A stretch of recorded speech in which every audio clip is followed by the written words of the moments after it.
Good morning all. ഞാൻ Ramakrishnan TB MD and CEO Sharewell securities limited ആണ്. ഒപ്പം SEBI registered research analyst കൂടിയാണ്. ഈ ഓഡിയോ കേട്ടതിന് ശേഷം ഡിസ്ക്ലെയിമർ കൂടി വായിച്ചു നോക്കണമെന്ന് താല്പര്യപ്പെടുന്നു.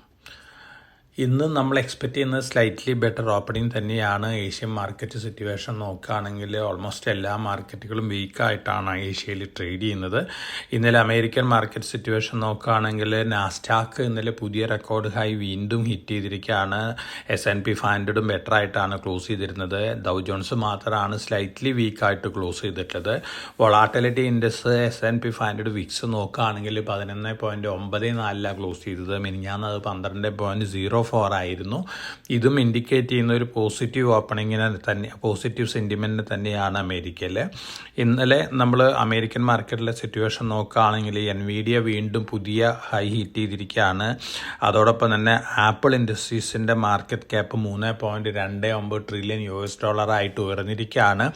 $3.28 ട്രില്യൺ ആണ് മൈക്രോസോഫ്റ്റിൻ്റെ മാർക്കറ്റ് ക്യാപിറ്റലൈസേഷൻ. വീണ്ടും ആപ്പിൾ ഒന്നാമത് എത്തിയിരിക്കുകയാണ്. ഒപ്പം NVIDIAയുടെ മാർക്കറ്റ് ക്യാപിറ്റലൈസേഷൻ $3.19 ട്രില്യൺ ആണ്.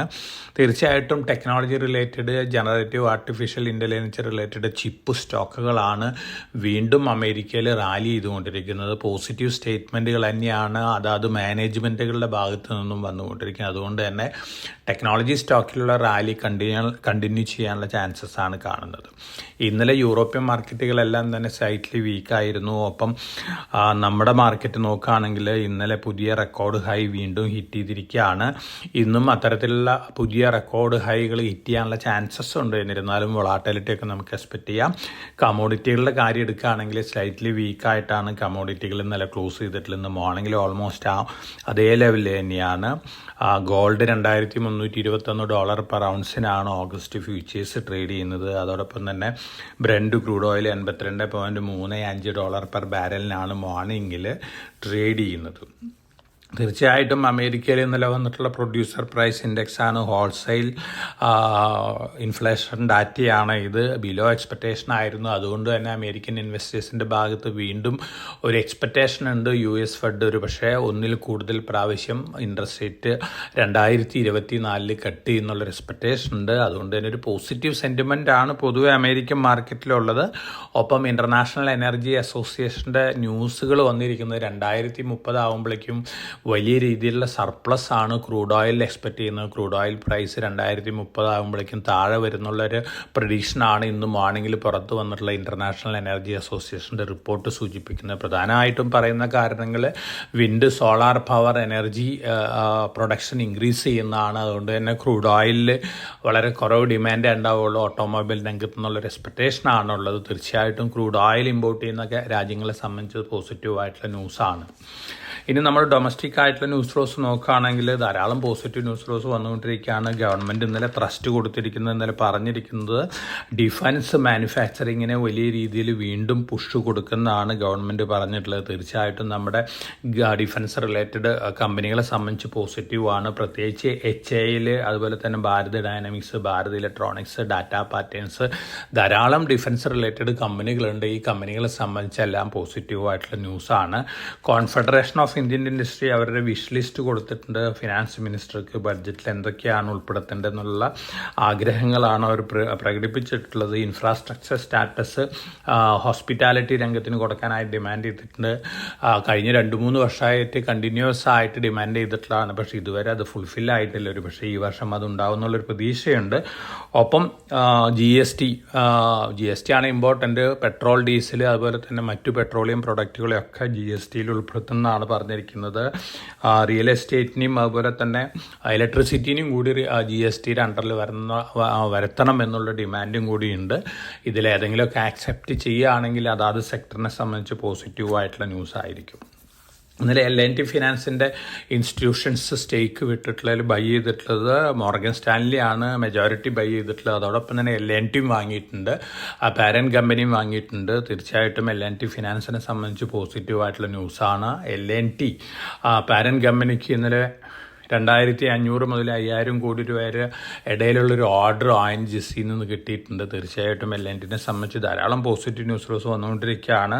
ഇതും പോസിറ്റീവായിട്ടുള്ള ന്യൂസാണ്. ഓർക്കിഡ് ഫാർമ 2008 ആദ്യമായിട്ട് നമ്മുടെ നാട്ടിൽ ഡെവലപ്പ് ചെയ്തൊരു മെഡിസിൻ ഉണ്ടായിരുന്നു. അതിൻ്റെ ആ ഡ്രഗിൻ്റെ മാനുഫാക്ചറിങ് ഇതുവരെ ഇന്ത്യയിൽ ഉണ്ടായിരുന്നിട്ടില്ല. 2008 ശേഷം ഓർക്കിഡ് ഫാർമയ്ക്ക് വലിയ കൊളാപ്സാണ് നേരിട്ടത്. പക്ഷെ വീണ്ടും ഒരു തിരിച്ചുവരവ് നടത്തിയിട്ടുള്ളൊരു കമ്പനിയാണ് ഓർക്കിഡ് ഫാർമ. ഈ പ്രൊഡക്റ്റ് ബാക്ടീരിയൽ ഡിസീസിലാണ് ഇത് യൂസ് ചെയ്യുന്നത്. ആ പ്രൊഡക്റ്റ് ഇന്ത്യയിൽ സെല്ല് ചെയ്യാനുള്ള അനുമതി കൊടുത്തിരിക്കുകയാണ്. തീർച്ചയായിട്ടും ഓർക്കിഡ് ഫാർമേനെ സംബന്ധിച്ച് പോസിറ്റീവായിട്ടുള്ള ന്യൂസാണ്.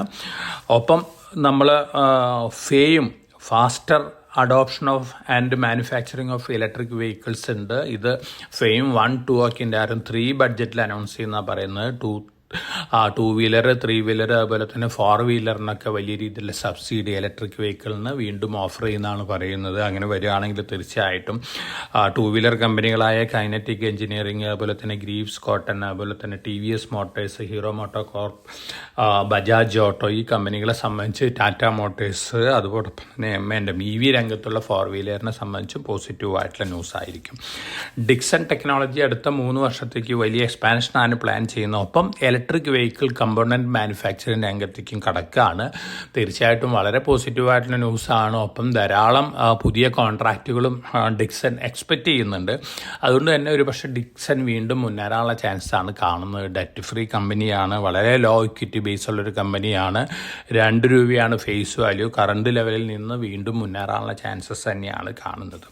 ടാറ്റ കൺസ്യൂമർ വിയറ്റ്നാമിൽ വലിയ രീതിയിലുള്ള എക്സ്പാൻഷൻ പ്ലാൻ ചെയ്യുകയാണ്. ഓൾറെഡി വിയറ്റ്നാമിൽ എക്സ്പാൻഷൻ ഉണ്ട്. എന്നിരുന്നാലും അടുത്ത വർഷങ്ങളിലും നല്ല രീതിയിലുള്ള എക്സ്പാൻഷൻ പ്ലാനുകളാണ്. ക്യാപെക്സ് ഡബിൾ ചെയ്യുന്നതാണ് പറയുന്നത് ടാറ്റ കൺസ്യൂമറിൻ്റെ. തീർച്ചയായിട്ടും പോസിറ്റീവായിട്ടുള്ള ന്യൂസാണ്. റൈറ്റ്സ് ഡൽഹി മെട്രോ റെയിൽ കോർപ്പറേഷനായിട്ടൊരു MOU സൈൻ ചെയ്തിട്ടുണ്ട്. മെട്രോ റെയിൽവേ സിസ്റ്റം പ്രൊജക്റ്റുകൾക്ക് വേണ്ടിയാണ്. റൈറ്റ്സിനെ സംബന്ധിച്ച് പോസിറ്റീവാണ്. നാഷണൽ അലുമിനിയം കമ്പനി ഒഡീസയിൽ ബോക്സൈറ്റ് മൈനിങ് MOU സൈൻ ചെയ്തിട്ടുണ്ട്. 3.5 മില്യൺ ടൺ പെർ ആനം കപ്പാസിറ്റിയുള്ള ബോക്സൈറ്റ് മൈനുകളാണ്. ഒപ്പം 111 മില്യൺ ടൺ ആണ് ഇതിൻ്റെ റിസർവ് കപ്പാസിറ്റിയും വന്നിട്ടുള്ളത്. പോസിറ്റീവായിട്ടുള്ള ന്യൂസാണ്. നാഷണൽ അലുമിനിയത്തിനെ സംബന്ധിച്ച് നോക്കുകയാണെങ്കിൽ സുവൻ ഫാർമ 67.5% സപ്പാല ഓർഗാനിക്സ് എന്ന് പറയുന്ന ഒരു കമ്പനിയിൽ അക്വയർ ചെയ്തിട്ടുണ്ട്. സുവൻ ഓൾറെഡി പോസിറ്റീവായിട്ടുള്ള ന്യൂസ് ഫ്ലോസ് ഉള്ളൊരു കമ്പനിയാണ്. അപ്പം വലിയ മെർജറൊക്കെയാണ് സുവൻ മുമ്പ് അനൗൺസ് ചെയ്തിട്ടുള്ളത്. നമ്മുടെ തന്നെ ടോപ്പ് പിക്കുകളിലൊന്നും കൂടിയാണ്. പോസിറ്റീവ് ന്യൂസാണ് സുവനെ സംബന്ധിച്ച്. പുറവങ്കര ക്വാളിഫൈഡ് ഇൻസ്റ്റിറ്റ്യൂഷണൽ പ്ലേസ്മെൻറ്റിന് പോവുകയാണ്. 1000 കോടി രൂപയ്ക്കുള്ള പ്ലേസ്മെൻറ്റാണ്. അതോടൊപ്പം തന്നെ LIC ഡോക്ടർ റെഡ്ഡീസിലെ ഒരു സ്റ്റേക്ക് 5% മുകളിലേക്ക് ഉയർത്തിയിരിക്കുകയാണ്. ഒപ്പം LIC വേറൊരു ജനറൽ ഇൻഷുറൻസ് ഹെൽത്ത് ഇൻഷുറൻസ് കമ്പനിയും കൂടി ടേക്ക് ഓവർ ചെയ്യുന്ന ന്യൂസുകളൊക്കെ വരുന്നുണ്ട്. ഗവൺമെൻറ് ഡ്യുവൽ കോമ്പോസിറ്റ് ലൈസൻസുകളാണ് ഇൻഷുറൻസ് രംഗത്ത് ഇൻക്ലൂഡ് ചെയ്യാൻ പോകുന്നത്. പോസിറ്റീവായിട്ട് ന്യൂസാണ്. അതോടൊപ്പം തന്നെ പ്രൈവറ്റ് രംഗത്തുള്ള HDFC ലൈഫ്, അതുപോലെ തന്നെ SBI ലൈഫിനൊക്കെ പോസിറ്റീവ് ന്യൂസാണ്. ഇവരും കോമ്പോസിറ്റ് ലൈസൻസ് അക്വയർ ചെയ്തുകൊണ്ട് ബിസിനസ് എക്സ്പാൻഷനുള്ള പ്ലാനുകൾ മുന്നോട്ട് വയ്ക്കുമെന്നാണ് എക്സ്പെക്റ്റ് ചെയ്യുന്നത്. അംബുജ സിമെൻറ്റ് നമ്മൾ ഇന്നലെ തന്നെ പോഡ്കാസ്റ്റിൽ പറഞ്ഞിരുന്നു, വലിയ അക്വിസിഷനാണ് അഡാനി ഗ്രൂപ്പ് പ്ലാൻ ചെയ്യുന്നുള്ളത്. അംബുജ സിമെൻറ്റ് പെന്ന സിമെൻറ്റ് കോർപ്പറേഷനെ അക്വയർ ചെയ്തിരിക്കുകയാണ്. 14 മില്യൺ ടൺ പെർ ആനാണ് കപ്പാസിറ്റി. 10,422 കോടി രൂപയ്ക്കാണ് അക്വിസിഷൻ. 2019 IPO പ്ലാൻ ഉണ്ടായിരുന്ന കമ്പനിയാണ്. കോവിഡ് വന്നതോടുകൂടി IPO പ്ലാൻ ഉപേക്ഷിക്കേണ്ടി വന്നിട്ടുള്ളൊരു കമ്പനിയും കൂടിയാണ്. അംബുജ സിമെൻറ്റിനെ സംബന്ധിച്ച് പോസിറ്റീവാണ്. അപ്പോൾ പൊതുവെ വന്നുകൊണ്ടിരിക്കുന്ന ന്യൂസ് ഫ്ലോസ് എല്ലാം തന്നെ പോസിറ്റീവാണ്. ഒപ്പം നമ്മൾ മാർക്കറ്റിൽ എവരി റൈസിൽ കുറേയൊക്കെ പ്രോഫിറ്റ് ബുക്കിംഗ് നടത്തുന്നതായിരിക്കും. ബഡ്ജറ്റ് റിലേറ്റഡ് ന്യൂസ് ഫ്ലോസ് വരുമ്പോൾ മാർക്കറ്റ് അതാത് സെക്ടറുകളിൽ അതിൻ്റേതായ ഇമ്പാക്റ്റൊക്കെ കാഴ്ചവെക്കാനുള്ള ചാൻസസ് ഉണ്ട്. അപ്പോൾ വളരെ കോഷ്യസ് ആയിട്ട് നമ്മൾ റെക്കമെൻഡ് ചെയ്ത സ്റ്റോക്കുകൾ long time point of view വാങ്ങാനുള്ള ഡിസിഷൻ എടുക്കുക. അപ്പോൾ എല്ലാവർക്കും നല്ലൊരു ട്രേഡിൻ്റെ ആശംസിച്ചുകൊണ്ട് ഞാൻ ഇന്നത്തെ പ്രീ മാർക്കറ്റ് കമൻറ്ററി അവസാനിപ്പിക്കുകയാണ്. Thank you. നമ്മളിന്ന് നമ്മുടെ ഇൻവെസ്റ്റേഴ്സിനായിട്ട് ഡെലിവറി കോളുകൾ കൊടുക്കുന്നുണ്ട്. മാർക്കറ്റ് ട്രേഡിംഗ് ആരംഭിച്ചതിന് ശേഷം ടെർമിനൽ കൂടി ട്രേഡിംഗ് കോളുകൾ ഇൻവെസ്റ്റ്മെൻറ്റ് സജഷൻസ് കൊടുക്കുന്നതായിരിക്കും. അപ്പോൾ എല്ലാ ഇൻവെസ്റ്റേഴ്സിനും കോട്ടക് ഷെയർവെൽത്തിൽ ട്രേഡ് ചെയ്യുന്ന എല്ലാ ഇൻവെസ്റ്റേഴ്സിനും അതിൻ്റെ ഇൻഫർമേഷൻ ടെർമിനൽ കൂടി ലഭിക്കുന്നതായിരിക്കും.